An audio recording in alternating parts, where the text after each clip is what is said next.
Live from Fargo and serving you on TV, online, and on the go. This is Valley News Live at 6. A bar fight that turned deadly last May leaves one man facing manslaughter and assault charges. It's a story Valley News Live has been keeping you updated on. Last month, the prosecutor's most recent motions were sealed from the public. But after we at Valley News Live filed our own motion to unseal those documents, we now have access. And Valley News team's Rose Itzkovitz joins us live in the studio with more. Rose.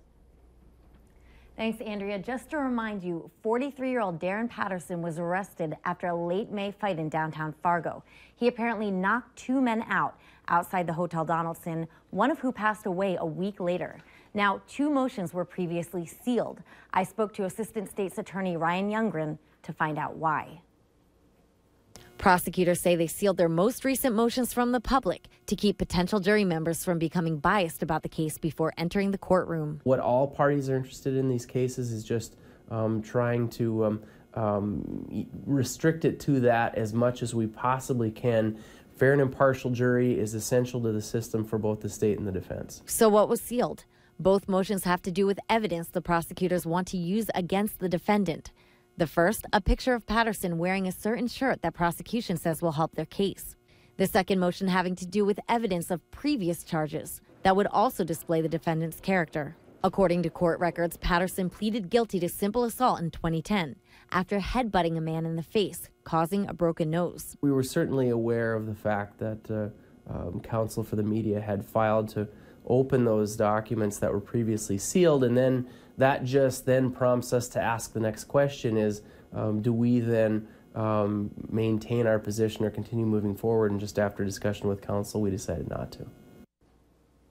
And while Youngren tells me that ultimately our news station prompted the discussion for the unsealing of the documents, they still determined all the information was already out there and that if it weren't, they may not have released the documents now. Reporting live in the studio, Rose Itzkovitz, Valley News Live. Back to you, Andrea. All right, thank you, Rose. Another hearing that was previously scheduled for January 3rd has now been moved to February. The exact date has yet to be determined.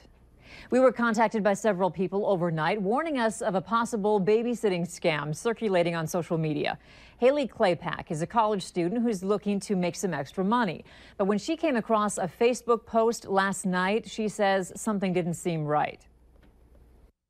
She said that she's going to be sending me a check for about $1,550, which includes the money for the groceries as well as my first week's payment. And then she asked if I have $100 on me to go buy her an iTunes card that she needs desperately right now. And Claypack isn't the only one who noticed the strange post. We received several screenshots of that same post, but in different cities and states across the country. Experts say to never accept money up front and to always meet face to face. And remember, if you need help with a serious issue in your community, call our Whistleblower Hotline and we'll do our best to get to the bottom of it. Call 237-6576 and leave your tip. A member of our investigative team will get on the case and go to work to expose the truth. If you think it's been cold outside, just wait until the overnight hours. It's about to get worse. Hutch, what are we looking at? Well, we're looking at another Arctic blast working its way into the valley beginning tonight. Temperatures already slipping well below zero. There is a wind chill advisory for wind chills overnight and early hours tomorrow morning. Approaching 40 below zero. It's going to be brutally cold as skies clear from west to east during the overnight hours. A persistent northwest wind is going to usher in this very frigid air already. 5 below in Fargo, 9 below in Devil's Lake. These are air temperatures. Factor in the winds, and we have wind chills greater than 30 below zero. It's dangerously cold out there. Nothing likes to work. Prepare if you have to go outside. Make sure that you have a survival kit packed in your vehicle, and do not forget about your furry friends out there. Bring them in if you can. The cold air sticks around for a while. Andrea, here in a moment, we'll talk about that and have the holiday forecast as well. All right. Thank you, Hutch. You bet. And make sure you have the Valley News Live Storm Team weather app so that you can keep up with the weather anytime, anywhere. You'll get the latest forecasts and conditions so that you can plan your day. All you have to do is search VNL Weather in the App Store and download it for free. And because of those bitterly cold temperatures coming our way, the Fargo Fire Department has put together a list of tips to keep you and your family safe. They say when the temps hit 10 to 20 below zero, that's when you should take extra care. For example, keep sewer and dryer vents from freezing over or plugging. Check on your elderly or homebound neighbors who may need extra assistance. And have a 3-foot kid-free zone around open fires and space heaters. You should also test your smoke alarms monthly. And you can find more of their advice by clicking on this story on our website, valleynewslive.com.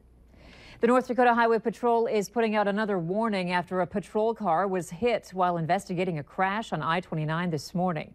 The trooper was called out around 9:30 a.m. to a crash just north of the Main Avenue exit. A little more than 10 minutes later, a car lost control on the icy roads and crashed into the back of the patrol car that was parked on the median shoulder with its emergency lights on. The Cass County Sheriff's Office is investigating the crash. The Highway Patrol says this is a good reminder to drive for the conditions during winter months and avoid using cruise control. The number of crashes in Fargo and West Fargo increased the last couple months.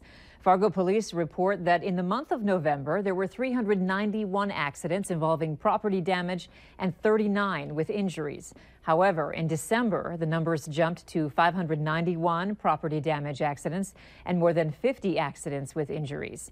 West Fargo numbers were not quite as high. In November, 65 accidents with property damage, 7 with injuries. And in December, those numbers increased to nearly 100 accidents with property damage and 10 crashes where someone was hurt.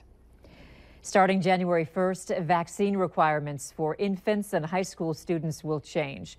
The Department of Health says the hepatitis B vaccine will be required for all children attending childcare in North Dakota.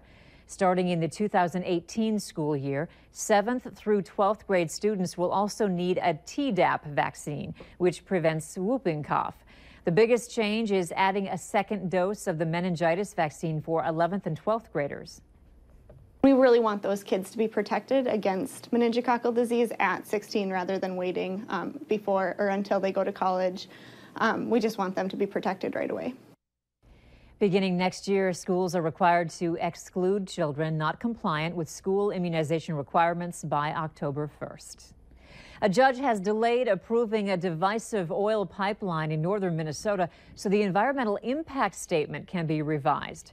Enbridge Energy wants to replace its 1960s-era crude oil pipeline across northern Minnesota. One of the required revisions in the impact statement is how a route alternative would be changed to avoid affecting the land in certain areas in southeastern Minnesota. The judge's decision last week is a response to a Public Utilities Commission's finding that the project's impact statement was inadequate. The commission gave the Department of Commerce 60 days to make revisions. Some new laws are going into effect at the start of the new year in Minnesota. One of them allows you to honor fallen heroes. That's still to come on Valley News Live at 6. And a small Minnesota town is devastated after a house fire takes the lives of 4 beloved neighbors.